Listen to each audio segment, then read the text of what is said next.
Puji dan syukur hadirat Allah Subhanahu wa Ta'ala.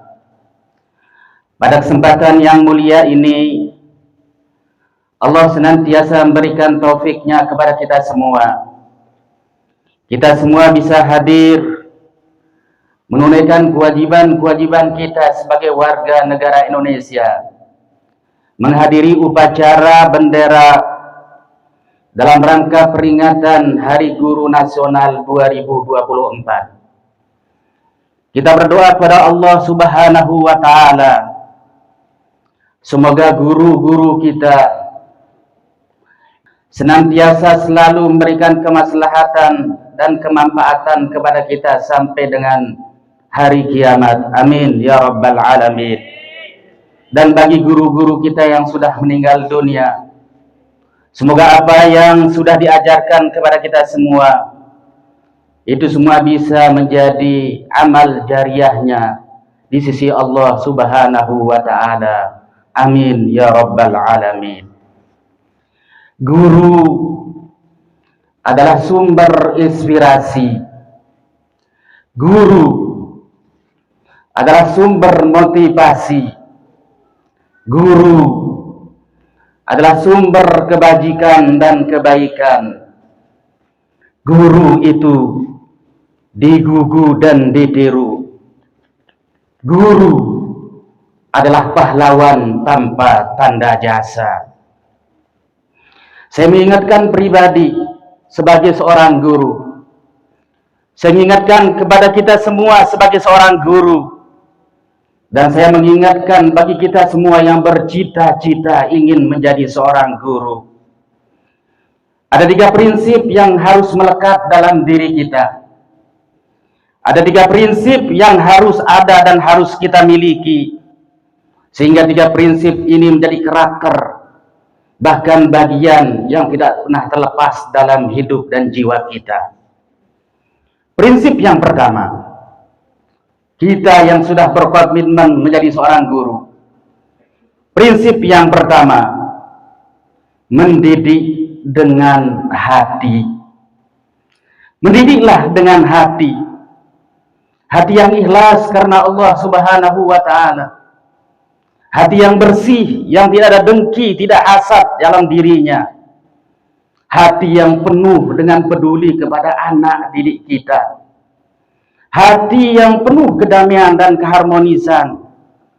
Hati yang selalu penuh cinta kepada anak didik kita.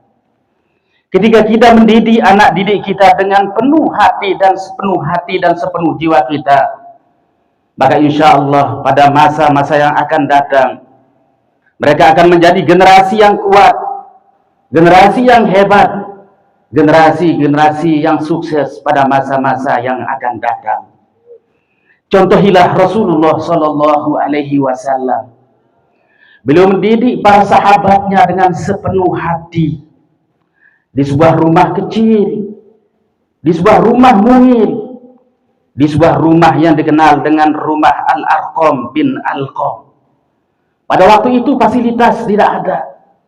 Fasilitasnya minim sama sekali. Tapi Rasulullah Sallallahu Alaihi Wasallam mendidik para sahabatnya dengan penuh hati, dengan penuh peduli, sehingga dari rumah yang kecil sederhana ini lahirlah generasi-generasi hebat, lahirlah sahabat-sahabat yang tangguh. Dari generasi-generasi ini pun para sahabat mendidik para tabi'in, kemudian para tabi'in juga mendidik para tabi'in, sehingga melahirkan para ulama dan salafus soleh yang bisa kita pelajari karya-karyanya sampai dengan saat sekarang ini. Hati yang ikhlas, kata seorang ulama, ma yakhruju minal qalbi yasilu ilal qalbi, wa ma yakhruju minal lisan yakibu ilal adhan. Apa yang kita sampaikan dengan hati, apa yang kita sampaikan dengan hati yang ikhlas, maka anak didik kita juga akan mau mendengarnya, akan sampai juga ke dalam hatinya.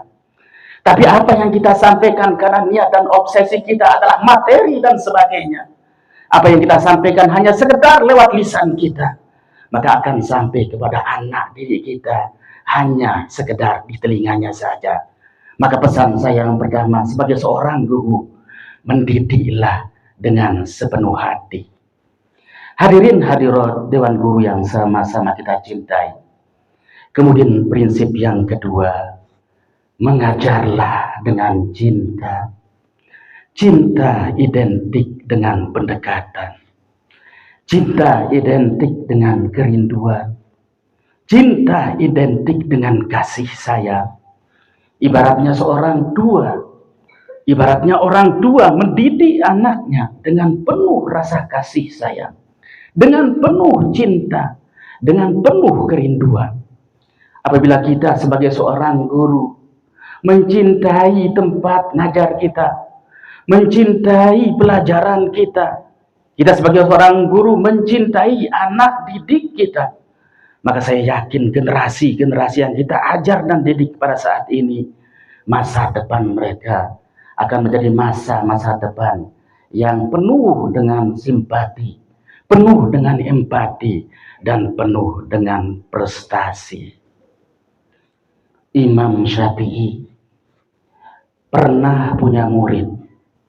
Murid ini bernama Ar-Rabi bin Sulaiman. Ar-Rabi bin Sulaiman ini dikenal lamban sekali dalam menerima pelajarannya. Mungkin di antara ratusan bahkan ribuan anak didik yang dididik oleh Imam Syafi'i, dialah mungkin yang paling bodoh dan paling lambat untuk menerima pelajaran. Bahkan dalam satu riwayat dikatakan, pernah satu hari 39 kali Imam Syafi'i mengulangi pelajarannya. Tapi ternyata Ar-Rabi bin Sulaiman tidak pernah mampu mendengar, tidak pernah paham apa yang disampaikan oleh Imam Syafi'i. Sehingga pada akhirnya Imam Syafi'i inisiatif memanggil, memberi pelajaran khusus di rumahnya, memberikan pribadi kepada Ar-Rabi bin Awf. Diajarinya dengan sepenuh hati, dengan sepenuh cinta. Ketika Imam Syafi'i mengatakan pada Ar-Rabi bin Sulaiman, apakah engkau sudah paham wahai Rabi? Ar-Rabi bin Sulaiman mengatakan, saya belum paham wahai guruku. Diajari lagi oleh Imam Syafi'i sampai 39 kali diajari oleh Imam Syafi'i. Imam Syafi'i mengatakan pada Ar-Rabi bin Sulaiman, apakah engkau sudah paham? Apakah engkau sudah paham? Ternyata jawabannya masih sama, saya belum paham. Saya belum paham, wahai guru. Sehingga pada akhirnya Imam Syafi'i mengatakan kepada Ar-Rabi bin Sulaiman, wahai Rabi bin Sulaiman, dengan sekuat tenaga saya sudah mengajari. Inilah ikhtiarku, inilah usahaku. Dengan sepenuh hati, dengan sepenuh cinta saya mengajarimu. Tapi ternyata engkau juga belum paham-paham. Seandainya ilmu ini bisa saya suapkan seperti makanan, ya, seperti seorang ibu menyuapkan makanan kepada anaknya, tentu ilmu ini saya akan suapkan kepada, supaya ilmu ini bisa masuk ke dalam dadamu. Sehingga akhirnya beliau berkata, sekarang saya bertawakal kepada Allah.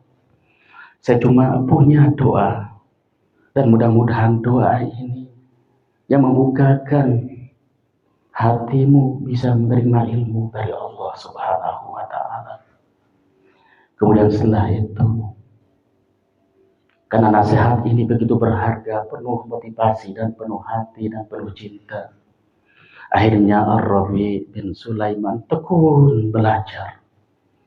Akhirnya Ar-Rabi bin Sulaiman sungguh-sungguh dalam belajar, sekaligus beliau tetap berdoa dan bersungguh-sungguh.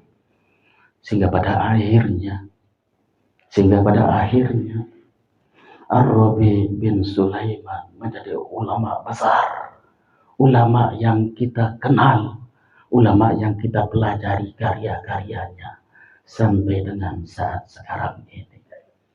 Kenapa beliau bisa begitu? Karena gurunya Imam Syafi'i mengajarkan muridnya dengan penuh rasa cinta.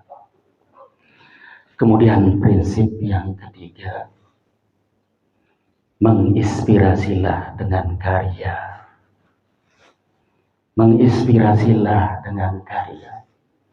Apa karya-karya kita pada anak didik kita? Sudahkah kita mengajar dengan baik?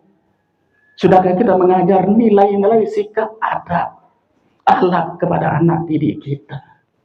Sebagaimana Rasulullah Shallallahu Alaihi Wasallam mengajar para sahabat-sahabatnya dengan penuh hati, penuh cinta dan penuh karya. Imam Syafi'i, Imam Nawawi, umurnya mungkin pendek dalam hidupan kita, tapi karya-karyanya melebihi umur-umurnya. Sudahkah kita punya karya sehingga karya itu bisa menginspirasi anak didik kita dan murid-murid kita pada masa-masa yang akan datang? Seorang guru itu bagaikan gula dalam secangkir kopi. Ketika kopinya pahit, sepenikmat kopi itu menyalahi gulanya. Ini gulanya kurang banyak sehingga kopinya menjadi pahit.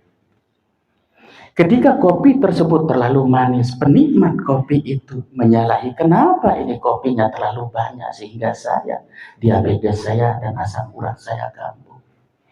Tapi ketika kopi itu enak, kopi itu begitu nikmat sesuai dengan kehendaknya, kita tidak mengatakan terima kasih pada gula, tapi kita mengatakan sungguh luar biasa, begitu nikmat kopinya. Guru itu ibarat gula. Ketika anak bandel, ketika anak tidak mau diatur, ketika anak sering membuli teman-temannya, ketika anak akhlaknya tidak baik, tidak diridhoi oleh Allah Subhanahu wa Ta'ala, maka orang tuanya mengatakan, di mana anak ini sekolah? Siapa guru BK-nya? Siapa guru-gurunya? Siapa wali kelasnya? Tapi sebaliknya, ketika anak itu sukses, ketika anak itu menyala, ketika anak itu berprestasi, maka pertama yang disebut oleh orang-orang, anak ini sukses. Siapa nama bapaknya? Siapa orang tuanya? Begitulah guru pahlawan tanpa tanda jasa.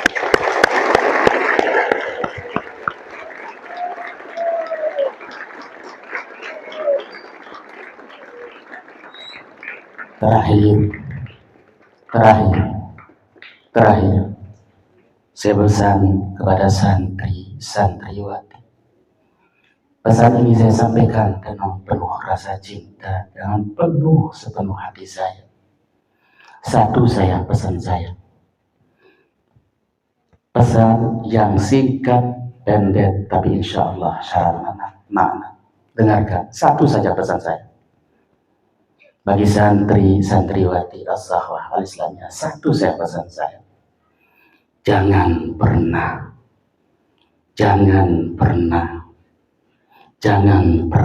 membuat guru-guru kalian menangis. Hadanallah wa iyyakum ajma'in. Terima kasih atas perhatiannya. Assalamualaikum warahmatullahi wabarakatuh.